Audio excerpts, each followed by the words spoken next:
dari permukaan rata-rata. Ya. Makanya air itu bisa naik sampai ke pohon kelapa yang tingginya 15 meter atau 20 meter. Ya.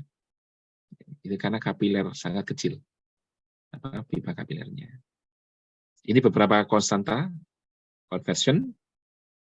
Nanti silakan dibaca ya. Kemudian difusi. Nah, difusi itu proses percampuran zat pencemar atau proses menyebarnya di media air. Ya. Jadi kalau kita mencemari di satu tempat itu bisa saja nanti ke tempat lain karena proses difusi. Difusi itu adalah proses pembentukan kesetimbangan kimia. Ya. Jadi difusi akan berhenti kalau konsentrasi di seluruh bagian itu sudah sama atau mendekati kesetimbangan sama. Ini difusi, ya. Sehingga kalau kita mencemari si satu area itu bisa area lain tercemar juga nanti. Ya, sehingga target akhirnya adalah konsentrasi yang sama, itu difusi. Osmosis itu kebalikan dari difusi. Kalau yang difusi tadi yang bergerak adalah pencemarnya, kalau osmosis itu airnya. Sebenarnya juga sama, air itu akan berusaha bergerak sehingga nanti mencapai konsentrasi yang sama. Ya, konsentrasi yang seimbang antara kiri dan kanan. Ya. Sehingga dengan osmosis begini, itu bisa saja nanti level air berbeda. Itu. Tapi kalau difusi itu nanti yang bergerak itu adalah pencemarnya agar nanti sama.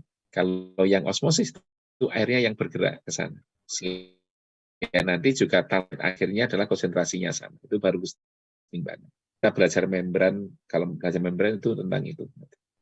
Jadi ada kalanya nanti osmosis itu kita paksa ke sana dengan ditekan balik ya. Atau ditekan area yang ke sana. Bisa saja begitu ya. Yang jelas bahwa kalau osmosis itu airnya yang digerakkan atau yang bergerak. Nah, kalau alamiah begini, termasuk kapiler itu begini. Ya. Kalau alamiah pada konsentrasi yang lebih tinggi itu nanti itu level air bisa lebih tinggi, level air. Ya. Tapi ya kan gambaran. Biasanya beda level saja. Termasuk di dalam tubuh kita kan banyak osmosis. Ya. Kalau darah kita itu terlalu kering, kekurangan air, terus kita minum, itu terjadi osmosis, itu air kita langsung masuk ke pembuluh darah. Ya, sehingga tekanan di darah bisa lebih tinggi daripada di luar. Baik, ya. Kemudian ada sifat lagi pH, alkalinity, dan acidity, keasaman. Alkalinity itu artinya kemampuan air menahan asam. Kalau acidity itu kemampuan air menahan, jadi atau nanti ya paling gampang ya keasaman air lah. Ya. Jadi kalau alkalinity berarti ya tingkat kebasahan air, kalau acidity ya tingkat keasaman air. Tapi pada dasarnya ini bukan yang basa asam kuat, tapi ini lebih ke buffer. Kemampuan air menahan asam atau menahan basa. Itu alkalinity, acidity. Sehingga nanti yang berperan di sini adalah asam-asam lemah, ya seperti karbonat, seperti amonia, ya itu nanti ya dengan jadi yang berperan ini. Dan karena yang dominan nanti adalah CO2, maka nanti alkalin itu lebih banyak berkaitan dengan CO2 atau karbonat.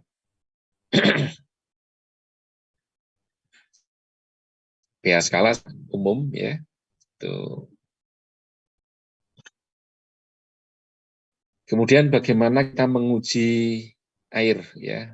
Air itu bagus atau tidak, parameter fisik tadi yang sudah disampaikan. Biasanya temperatur, kemudian bau dan rasa. Yang bagus ya berarti airnya tidak berbau, tidak berasa. Temperaturnya itu tergantung dari temperatur ambien, temperatur lingkungan.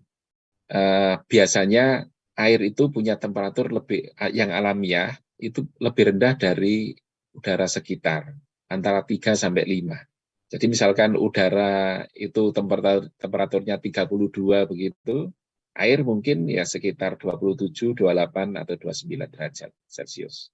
Jadi lebih rendah biasanya. Kenapa? Karena air memang punya sifat menyimpan panas lebih tinggi ya. Jadi tempatnya itu. Ya. Itu kalau udara dingin, jadi air lebih panas, lebih hangat ya. Tekanan panas yang lebih banyak daripada di atmosfer. Itu saya kira ya. Kemudian turbidity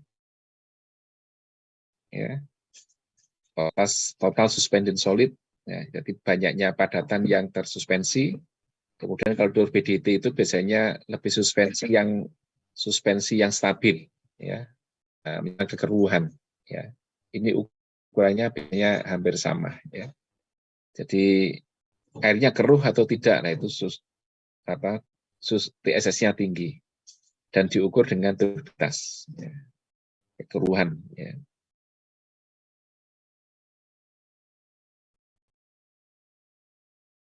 Kemudian ada physical gauging ya, tekanan ya. Jadi tekanan sebenarnya energi potensial sebenarnya. Ini biasa itu karena ada aliran, nah, dihitung menggunakan impeller. Kalau makin cepat aliran, itu berarti nanti akan memutar baling-baling lebih cepat. Ya, makanya kadang-kadang kalau kita mengukur nanti kalau di lapangan itu ada mengukur debit itu menggunakan flow gauging ini. Ya, kita menggunakan baling-baling hampir sama dengan kalau kita mengukur kecepatan angin lah dengan anemometer. Itu kita taruh di air, kemudian kalau dia berputar, kalau putarannya lambat berarti kecepatannya lambat. Tapi kalau putarannya cepat itu berarti kecepatannya cepat. Nanti kecepatan dikalikan dengan luas permukaan atau cross section ini itu adalah debit. Makanya kadang-kadang kita kalau ngukur debit sungai itu kan tinggal diuji saja, ya, diuji kedalamannya masing-masing ini, diuji di beberapa tempat. Nah, setelah diuji kedalamannya dengan permukaan, kemudian kita gambarkan, oh tadi ternyata kira-kira begini. Dari uji kedalaman ini kita tahu luas cross sectionnya sungai, ya, atau luas penampang sungai. Ini makin banyak diuji, ya makin teliti. Tapi kalau ujinya hanya di pinggir, di tengah, dan di pinggir, nah nanti kita bisa mendekati dengan trapesium, dengan segitiga, ya terserah nanti bentuknya apa. Tapi lebih kasar. Kalau ingin lebih tahu penampang yang lebih teliti, ya diuji banyak, diukur banyak. Di pinggir diukur, di ini diukur lagi kedalaman, nanti digambarkan. Itu ketemu penampang. Kemudian yang kedua kita ukur kecepatan alirannya. Ya, kalau yang paling mudahnya menggunakan benda kan, itu dibiarkan pada dialirkan begitu, nanti diukur sekian detik menempuh berapa meter. Itu berarti kan ketemu sekian meter per detik. Ya. Tapi itu hanya permukaan, yang dalam kan nggak tahu. Tapi kalau menggunakan alat ukur gauge ini, kita bisa mengukur yang atas, yang tengah, yang bawah. Yang kiri, yang kanan. Artinya kalau ingin melihat debit sungai, itu makin banyak yang diukur itu makin teliti ya. Tapi kalau makin sedikit ya makin tidak teliti. Itu saja. Ya, ini satuan saya kira temperatur, TSS, turbidi, odor, ya, taste itu menggunakan subjektif ya. Biasanya menggunakan panel, menggunakan dirasakan. Diuji 5 orang atau 7 orang atau 9 orang suruh membau, tanya ini airnya bau atau tidak. Makanya panelnya harus ganjil, tidak boleh genap. Kalau genap itu ada kemungkinan 4 bilang bau misalkan atau 8 ya. 4 bau, 4 tidak bau, itu bingung lagi. Tapi kalau 9 itu sudah pasti ada yang menang. Ya, misalkan 5 bilang bau, 4 tidak bau, berarti ya bau. Kesimpulannya ambil yang ini biasanya yang subjektif itu begitu. Atau rasa, air ini berasa atau tidak. Itu juga panelnya ganjil. Ya, 7 orang, 9 orang, atau paling enggak 5 orang. Ya. Itu biasanya kalau yang banyak mengatakan berasa, itu berarti airnya berasa. Ya. Itu termasuk nanti kalau udara juga begitu. Apakah ini berbau atau tidak itu menggunakan subjective description, ya, arti uji panel. Ya. Nah, orangnya yang distandarisasi biasanya. Jadi biasanya orangnya tuh di hidungnya harus sama-sama sehat, misalkan kalau bau, ya. Kemudian kepekaannya sama-sama tinggi. Ya, biasanya diuji, disuruh bau alkohol yang temperatur yang konsentrasi rendah, gitu. Jadi mulai tinggi itu disuruh bau, tapi dia tidak tahu ini isinya apa. Ya, kalau dia bau ya bau, kalau enggak. Ya, tapi kalau hidungnya yang butuh tidak boleh ikut ini. Itu ada ujinya. Sampai mampu membau kadar berapa itu ada ujinya. Itu juga sama. Ya, itu kira-kira ya. Kemudian kalau yang chemical, saya kira diuji secara kimia, ada pH, ada konduktans, ada nutrien, heavy metal, pestisida, dan seterusnya. Oksigen, surfaktan, yang ada di baku mutu lah itu. Ya, kalau ujinya ya pH pakai pH meter, ya, dan seterusnya. Saya kira umum lah ya. Kalau kimia yang lain ya pakai uji-uji yang di TAPL itu, ya, atau dilihat di standar metode itu adalah cara-cara uji air, ya. Nanti ada dengan spektrum, ada dengan AS, ya. Kalau logam bisa dengan AS atau sekarang dengan ICP. Ya, kalau AS itu mengukur logam satu persatu. Kalau ICP itu bisa mengukur seluruh logam sekaligus dalam satu kali pengukuran. Ya, itu ICP. Makanya sekarang mestinya harus bisa lebih murah mengukur logam itu daripada dulu. Ya. DO oksigen menggunakan DO meter, ya. Atau uji di lab, uji oksigen, uji oksidator, ya. Itu di TAPL ada, ya. Itu saya kira. Nah, nanti ada satuan yang harus difahami, ada ppm, ada miligram per liter, ya. Nah, itu mungkin minggu depan akan coba kita latihan konversi. ppm di air dengan ppm di udara itu beda. Beda nanti, karena kalau 1 part per million, tapi konversinya nanti beda. Kalau ppm di air itu hampir sama dengan miligram per liter. Hampir sama, itu hanya konversi, nanti kita lihat ya. Tapi di udara tidak, ya. Karena sebenarnya air itu kan kilogram per liter itu setara, ya. Air 1 liter 1 kilogram. Sehingga kalau kilogram per liter itu setara. Nah, kilogramnya itu bisa diturunkan menjadi gram. Itu berarti gram per liter, ya. Kalau gramnya dipakai skala yang lebih kecil, miligram, itu berarti 1 juta miligram itu sebenarnya 1 kilogram. Makanya kalau 1 miligram itu setara dengan ppm ini. Ya. Ya. Karena 1 miligram itu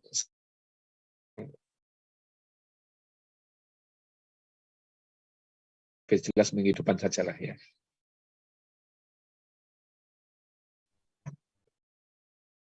Nah, ini siklus proses air, saya kira juga tujuan kita begitu. Ya. Air yang bersih buat aktivitas menjadi kotor, kotor diolah lagi jadi bersih. Ya, di siklus proses.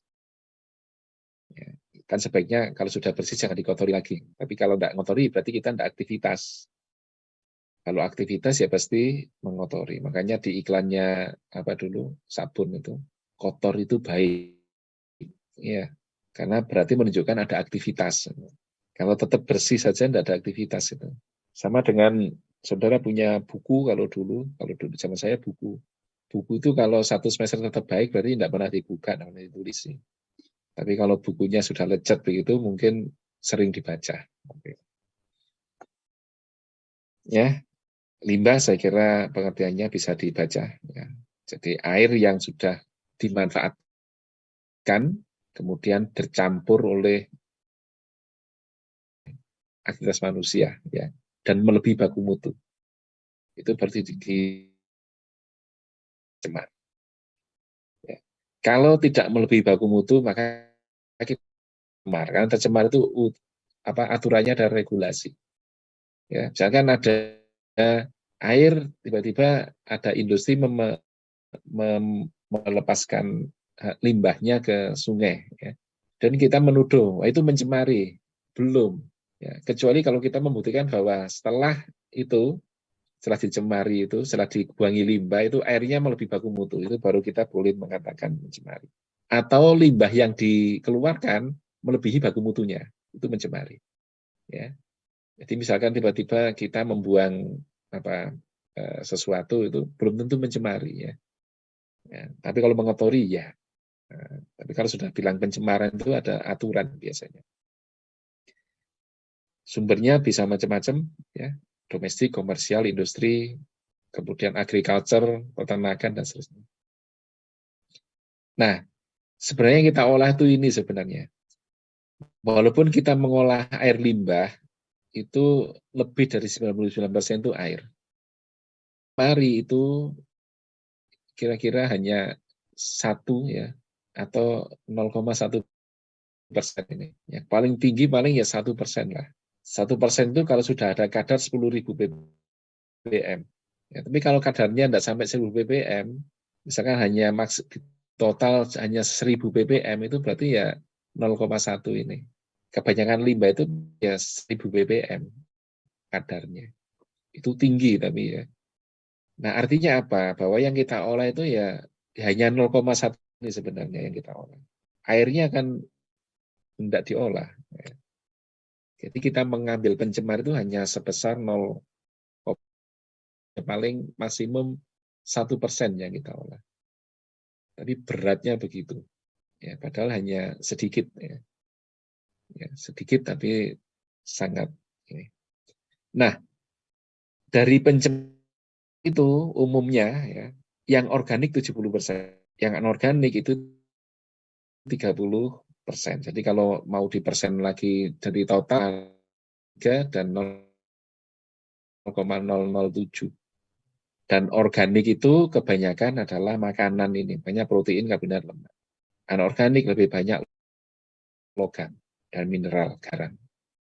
Ini ya, makanya kenapa proses itu biologi yang paling direkomendasi.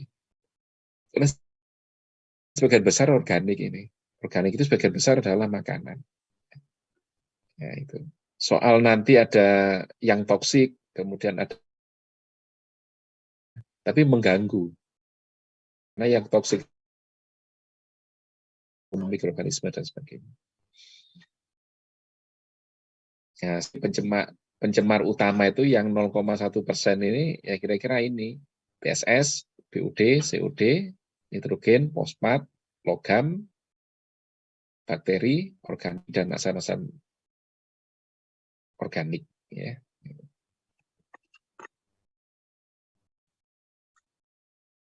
Nah, kadang-kadang membedakan kekuatan limbah atau keparahan lah. Parah, sedang atau ringan ya. Atau lemah, sedang, kuat, sangat kuat ya. Kalau kurang dari 200 ppm, nah itu biasanya dikatakan tidak terlalu tercemar ya. Atau ringan lah. Ngolahnya itu cukup ringan. Tapi kalau sudah di atas 7.500 ya, atau 50 ya, atau COD-nya di atas 1.500, ini berarti tercemar sangat berat, sangat kuat ya. Sedang, kuat ya ini. Ini air limbah karena ya. Tapi kalau air bersih 100 BOD. Atau bahkan kalau yang kelas 1 harus di bawah 5 ya, di bawah. Masih boleh sekitar 50 atau 100. Itu berarti bukan air limbah, air sungai. Ya, biasanya ukurannya ini.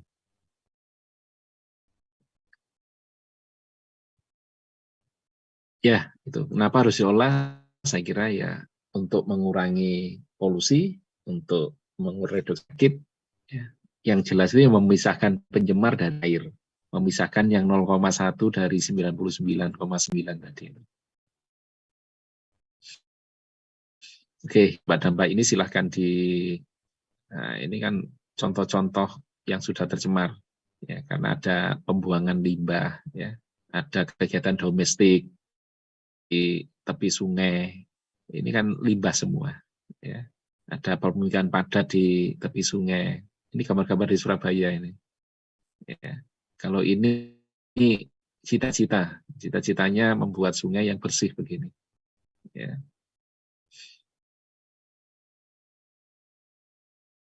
Ya. Nah, kenapa limbah begitu banyak? Ya karena kondisi sanitasi, terutama Indonesia ini yang masih beragam, ya, dan tidak standar. Ya. Jadi ada BAB sembarangan, ada jamban asal-asalan, pembuangan tinja, ya, mencuci mandi di sungai, selokan yang tidak dirawat, ya, di limbah domestik hampir semuanya ke selokan sekarang itu. Ya. Baik itu ya, MCK tidak berfungsi dengan baik, ini kan masalah. Ya. Ingin menyelesaikan masalah pencemaran, ya ini yang diselesaikan dulu. Ya, ini selesaikan dulu. Ya, diperbaiki kondisi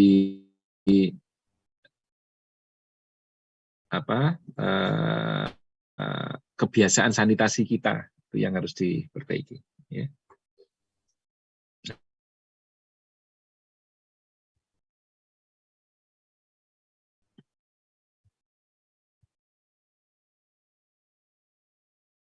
Kira beginilah ya, kondisi-kondisi yang ada di negara kita maksudnya.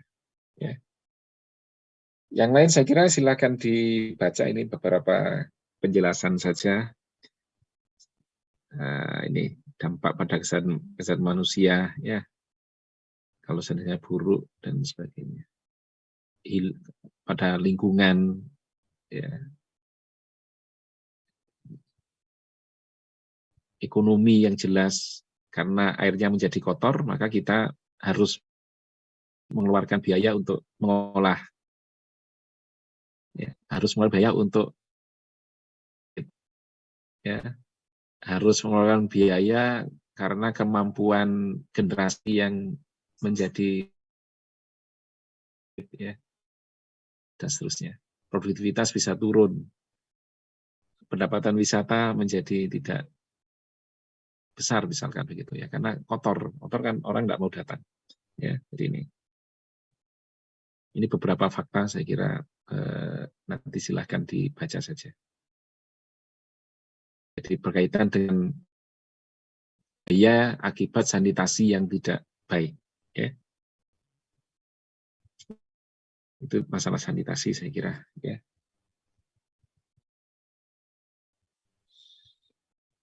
Kira-kira itu yang bisa kita diskusikan hari ini. Kalau ada pertanyaan dipersilahkan. Kalau tidak ada pertanyaan saya akhiri karena sebenarnya maghribnya sudah kelewat ini, ya. Baik, silakan Bapak Ibu atau saudara, ada yang mau didiskusikan dulu? Sudah?